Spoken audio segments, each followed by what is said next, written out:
मैं हमेशा खुद से यह सवाल करता रहता था कि वो जगह कैसी होगी जहाँ मेरे महादेव रहते। पर अब मैं समझ चुका था कि मुझे मेरे इन सवालों के जवाब कहाँ मिलेंगे, कि कहाँ मुझे मेरे महादेव को ढूंढने के लिए जाना है। तो ये है मेरी कहानी, मेरे इन सवालों के जवाब पाने की।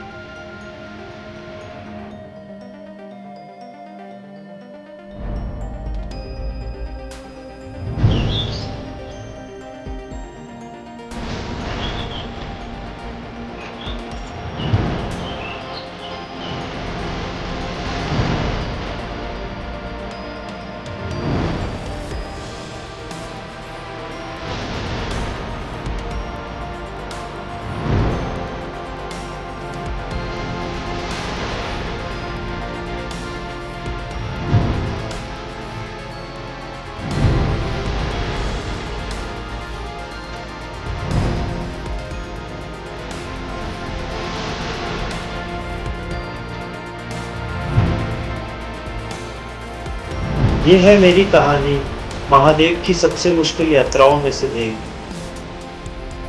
श्रीखंड महादेव यात्रा की।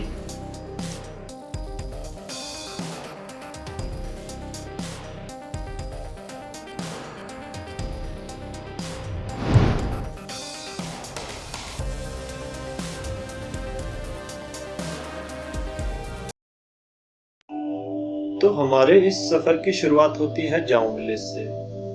जाऊं विलेज हिमाचल प्रदेश के कुल्लू जिले में स्थित एक छोटा सा गांव है, जिसका अंदाजा आप इससे लगा सकते हैं कि यहाँ सिर्फ 50 के करीब घर हैं। छोटा गांव होने की वजह से आपको यहाँ ज़्यादा फैसिलिटीज़ तो नहीं मिलती, पर आपको यहाँ रहने के लिए इजीली होम स्टे मिल जाता है।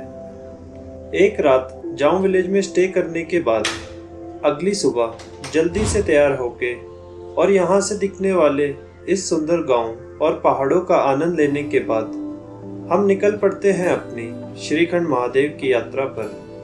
हमारी यात्रा करीब 32 किलोमीटर की है, जो कुछ इस प्रकार रहेगी। रास्ते में हमें मिलते हैं 5 बेस कैंप, जहां आप अपनी यात्रा के दौरान रह सकते हैं। जैसे ही आप यह यात्रा जाऊं विलेज से स्टार्ट करते हैं, प्रकृति के यह सुंदर नज़ारे तभी से आपके साथ चलना स्टार्ट हो जाते हैं और रास्ते में महादेव के दर्शन करके और आशीर्वाद लेके हम निकल पड़ते हैं अपने सफ़र में आगे की तरफ। जैसे जैसे हम अपने सफ़र में आगे की तरफ बढ़ते हुए चलेंगे, वैसे वैसे आपको रास्ते में आने वाली हर जगह के बारे में बताते हुए चलेंगे। वैसे तो सिंगाड़ विलेज में रजिस्ट्रेशन होता है, पर हम यह यात्रा अनऑफिशियल टाइम पर कर रहे थे, इसलिए हमारा रजिस्ट्रेशन नहीं हुआ था। पर मैं आपको यही सजेस्ट करूंगा कि आप यह यात्रा ऑफिशियल जब खुलती है तभी करें। और मैं आपको ऐसा क्यों बोल रहा हूँ, ये आपको वीडियो में आगे जाकर पता चल जाएगा। आज हमने थाचड़ू तक जाने का डिसाइड किया था, जो कि सिंगाड़ से 12 किलोमीटर की दूरी पर है, और आज हमने कवर करने थे 15 किलोमीटर। आज का हमारा सफ़र देवदार के इन घने जंगलों के बीच से होते हुए प्रकृति के इन सुंदर नज़ारों के साथ रहने वाला था। कुछ देर चलने के बाद हमें पता चल चुका था कि क्यों श्रीखंड महादेव की यात्रा को महादेव की सबसे मुश्किल यात्राओं में से एक बोला जाता है। जैसे जैसे हम अपने सफ़र में आगे की तरफ बढ़ते जा रहे थे, वैसे वैसे रास्ता उतना ही खड़ा और प्रकृति के यह नज़ारे उतने ही सुंदर होते जा रहे थे। थाचड़ू तक का हमारा सफ़र जंगल वाले रास्ते से रहने वाला था, जिसकी वजह से हमें रास्ते में अलग अलग तरह के फूल और पौधे मिलते हैं, जो इस यात्रा को और भी सुंदर बना देते हैं। और जैसे जैसे हम आगे जाते जा रहे थे, रास्ता उतना ही खड़ा होता जा रहा था। अब चढ़ाई एकदम सीधी खड़ी हो गई थी, जिसकी वजह से काफ़ी थकान हो रही थी, पर हम बढ़ते रहे अपने सफ़र में आगे की तरफ। और एक यही रास्ता होने के कारण यहाँ ज़रूरत का सारा सामान पीठ पर उठाकर ही ऊपर लेके जाना पड़ता है। जितने सुंदर यहाँ नज़ारे थे, उतना ही मुश्किल था यह रास्ता। सिंगाड़ से थाचड़ू वैसे तो 12 किलोमीटर है, पर रास्ता सीधा खड़ा होने की वजह से थाचड़ू पहुंचने में लगभग 6 से 7 घंटे लग जाते हैं। चढ़ाई काफी होने की वजह से जल्दी ही हालत खराब हो चुकी थी, पर इन सुंदर नज़ारों को देखकर मन में बस एक ख्याल आ रहा था कि यहाँ से इतना अच्छा व्यू है तो ऊपर से नज़ारे कितने सुंदर होंगे। पर काफी लोग थाचड़ू तक भी नहीं पहुंच पाते और यहीं से ही वापस चले जाते हैं। पर महादेव का नाम लेते लेते हम बढ़ते रहे अपने सफर में आगे की तरफ। कुछ देर चलने के बाद हमें थाचड़ू अपनी नज़रों के सामने दिखने लग गया था और हम अपनी उम्मीद से जल्दी पहुंच गए थे। तो सोचा क्यों ना आज काली टॉप तक का डिस्टेंस कवर कर लिया जाए, जो कि थाचड़ू से 3 किलोमीटर है। और कुछ देर थाचड़ू में रेस्ट करके हम निकल पड़ते हैं काली टॉप की तरफ। वैसे तो थाचड़ू से काली टॉप 3 किलोमीटर है, पर खड़ी चढ़ाई होने की वजह से काली टॉप पहुंचने में आपको 2 घंटे तक का समय लग जाता है।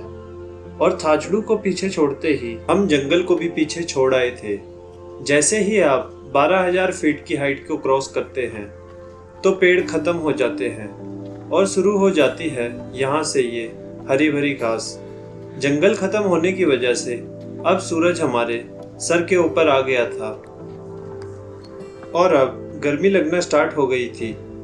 पर कुछ देर बाद बादल आ जाते हैं और ठंडी हवा चलने लग जाती है, जिसकी वजह से अब मौसम काफ़ी अच्छा हो गया था। जंगल वाला रास्ता खत्म होने की वजह से अब हमें दूर दूर तक रास्ता दिख रहा था जहाँ से हम आए थे, और हम बढ़ते रहे अपने सफ़र में आगे की तरफ।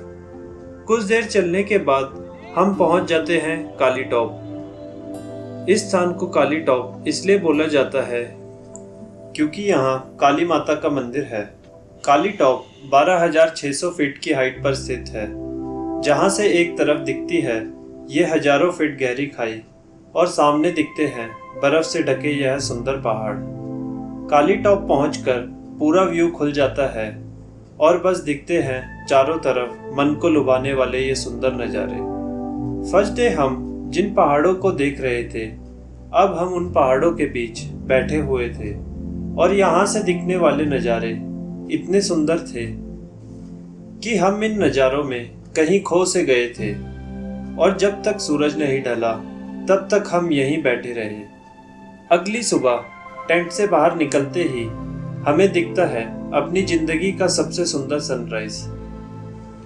इन सुंदर नज़ारों का प्रकृति के बैठकर बैठकर आनंद लेते हुए वक्त कितनी तेजी से गुजर रहा था, जिसका हमें एहसास ही नहीं हुआ।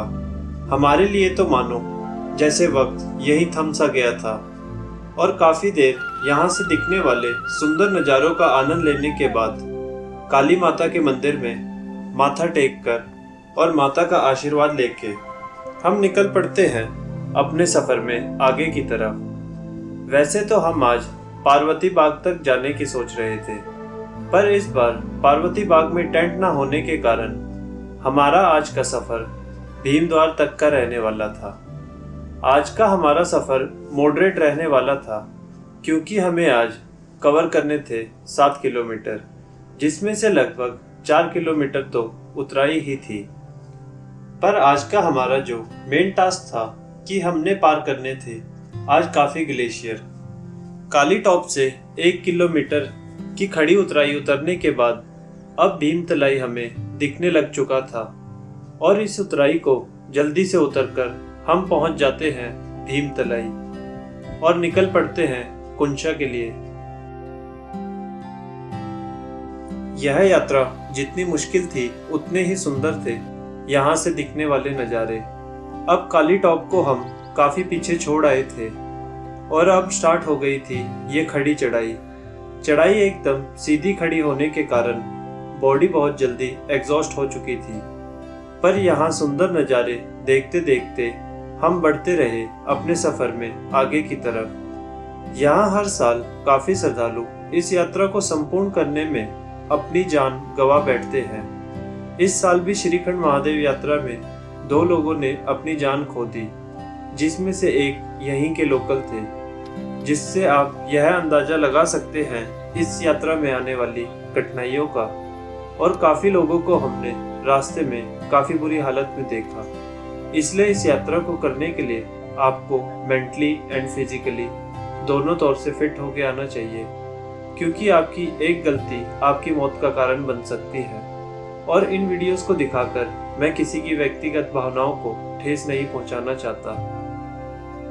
और महादेव का नाम लेते लेते हम बढ़ते रहे अपने सफर में आगे की तरफ। कुछ देर चलने के बाद हम पहुंच जाते हैं कुंचा, और कुछ देर कुंचा में रेस्ट करके हम निकल पड़ते हैं भीम द्वार के लिए। जैसे जैसे हम अपने सफर में आगे की तरफ बढ़ते जा रहे थे, वैसे वैसे यहाँ से दिखने वाले नज़ारे और भी सुंदर होते जा रहे थे, और हम इन बर्फ से ढके पहाड़ों के पास पहुंचते जा रहे थे। अब यहाँ से ये बर्फ से ढके पहाड़ हमें अपनी नज़रों के सामने दिखना स्टार्ट हो गए थे, और इनको देखते देखते हम बढ़ रहे थे अपने सफर में आगे की तरफ। अब यहाँ सीधी उतराई उतरने के बाद चढ़ाई स्टार्ट होने वाली थी, पर यहाँ से दिखने वाले नज़ारे इतने सुंदर थे जिसकी वजह से मानो थकान कहीं गायब सी हो गई थी, और हम बढ़ते जा रहे थे आगे की तरफ। यहाँ से दिखने वाले नज़ारे इतने सुंदर थे कि हमारे लिए उन्हें भूल पाना बहुत मुश्किल है। जब भी आप इन पहाड़ों में होते हैं तो मानो लाइफ की सारी टेंशन और स्ट्रेस कहीं खो सा जाता है। बस यहाँ होते हैं आप और ये सुंदर नज़ारे। जैसे जैसे हम आगे की तरफ बढ़ते जा रहे थे, वैसे वैसे हम भीम द्वार के पास पहुँचते जा रहे थे, और कुछ देर चलने के बाद अब हमें भीम द्वार अपनी नज़रों के सामने दिखने लग गया था, और हमारे कदम खुद ब खुद भीम द्वार की तरफ बढ़ने लगे थे। हमारे और भीम द्वार के बीच था बस एक ये ग्लेशियर, और इसको पार करने के बाद हम पहुंच जाते हैं भीम द्वार। और भीम द्वार पहुंचते ही हमारी पहली नज़र जाती है इंडिया के फ्लैग पर, जिसको देखकर दिल में एक अलग सी खुशी आ गई थी। हमने लास्ट में टेंट लेने का डिसाइड किया था, तो हम निकल पड़ते हैं आगे की तरफ टेंट की तलाश में। और रास्ते में हमें एक अंकल मिले थे जिनके यहाँ टेंट था, तो हमने अंकल के पास रुकने का डिसाइड किया। तो हम जल्दी से ये छोटा सा ग्लेशियर पार करके पहुंच जाते हैं अपने टेंट में। इन सुंदर नज़ारों को देखकर मन में ख्याल आया, एक उड़ान तो बनती है। तो आइए मेरे साथ आप भी इन सुंदर नज़ारों का आनंद लीजिए।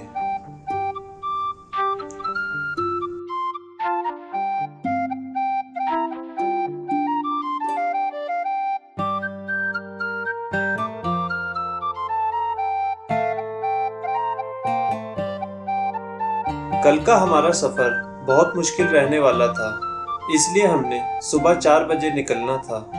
तो हम जल्दी से खाना खाकर सो जाते हैं। अगली सुबह हम थोड़ा लेट हो जाते हैं, हमें निकलते निकलते 5 बज जाते हैं, और हम चल पड़ते हैं अपनी यात्रा के आखिरी पड़ाव को पूरा करने। काफ़ी लोग तो पार्वती बाग तक पहुंच चुके थे, जिनको देखकर हम जल्दी से अपनी सारी वाटर बोतल फिल करके निकल पड़ते हैं पार्वती बाग के लिए। जैसे जैसे वक्त गुजरता जा रहा था, सुबह होती जा रही थी, और ये नज़ारे उतने ही सुंदर होते जा रहे थे। भीम द्वार से श्रीखंड महादेव वैसे तो 7 किलोमीटर है, पर खड़ी चढ़ाई होने की वजह से हमें ऊपर पहुंचने में 7 से 8 घंटे लग जाते हैं। अब रास्ता एकदम सीधा खड़ा हो चुका था, और हम पार्वती बाग के पास पहुंचते जा रहे थे। यहाँ से भीम द्वार पूरा दिखाई दे रहा था, और रास्ते में इन सुंदर वाटरफॉल का आनंद लेते हुए हम हल्के हल्के बढ़ते रहते हैं आगे की तरफ। फिर हमें सूरज की पहली किरण दिखाई पड़ती है बर्फ से ढके इन पहाड़ों पर, और कुछ देर चलने के बाद हम पहुंच जाते हैं पार्वती बाग। और पार्वती बाग पहुंचते ही हमें होते हैं श्रीखंड महादेव के दर्शन। फिर पार्वती माता के दर्शन करके और आशीर्वाद लेके हम निकल पड़ते हैं आगे की तरफ। गाइड रोप लगाकर ग्लेशियर वाले रास्ते से ग्रुप्स को लेके जा रहे थे। हमारे पास इक्विपमेंट ना होने के कारण हमने नैन सरोवर वाले रास्ते से जाने का डिसाइड किया, और हम बढ़ चले नैन सरोवर की तरफ। जैसे जैसे हम आगे की तरफ बढ़ते जा रहे थे वैसे वैसे ग्लेशियर भी काफ़ी बढ़ते जा रहे थे और कुछ देर चलने के बाद काफ़ी चढ़ाई होने की वजह से हालत जल्दी ही खराब हो गई थी। पर असली दिक्कत ये भी नहीं थी, हमारी मेन दिक्कत थी ये ग्लेशियर। ग्लेशियर पर चढ़ना काफ़ी मुश्किल होता जा रहा था क्योंकि ग्लेशियर पर पैर का ग्रिप लेना बहुत मुश्किल हो गया था, जिसकी वजह से पैर काफ़ी स्लिप कर रहे थे। पर हम महादेव का नाम लेते हुए बढ़ते रहे अपने सफ़र में आगे की तरफ। जितना हम आगे जाते जा रहे थे नज़ारे उतने ही सुंदर और रास्ता उतना ही खतरनाक होता जा रहा था और गिरते पड़ते हम पहुंच जाते हैं नैन सरोवर। नैन सरोवर से आगे अब रास्ता बहुत रिस्की हो गया था। यहाँ हमारी एक गलती हमारी मौत का कारण बन सकती थी, इसलिए हमने अपनी इस यात्रा को यहीं पर ख़त्म करने का डिसाइड किया। यहाँ से हमारा सफ़र 3 किलोमीटर का रह गया था, पर खराब परिस्थितियों के कारण हमको यहाँ से वापस जाना पड़ा बिना महादेव के दर्शन किए। पर ऐसे वापस जाने का मन तो नहीं कर रहा था, इसलिए हमने डिसाइड किया एक बार शॉर्टकट वाले रास्ते से ट्राई करने का, ताकि मन में ये ना रहे कि एक बार ट्राई करके देख लेना चाहिए था। और कुछ देर चलने के बाद हम समझ चुके थे कि यह रास्ता और ज़्यादा डिफिकल्ट था, तो हमने ड्रोन की मदद से श्रीखंड महादेव के दर्शन का सोचा और आखिरकार हमें हो जाते हैं अपने श्रीखंड महादेव के दर्शन। इस साल तो हम इस यात्रा को संपूर्ण नहीं कर पाए, पर मन में ये ठान लिया था अगली बार फिर आएंगे अपनी इस अधूरी यात्रा को पूरा करने और महादेव के साक्षात दर्शन करने। तो मिलते हैं आपसे जल्दी ही ऐसे ही एक नए सफ़र में नई कहानी के साथ अगली वीडियो में। तब तक के लिए गुड बाय।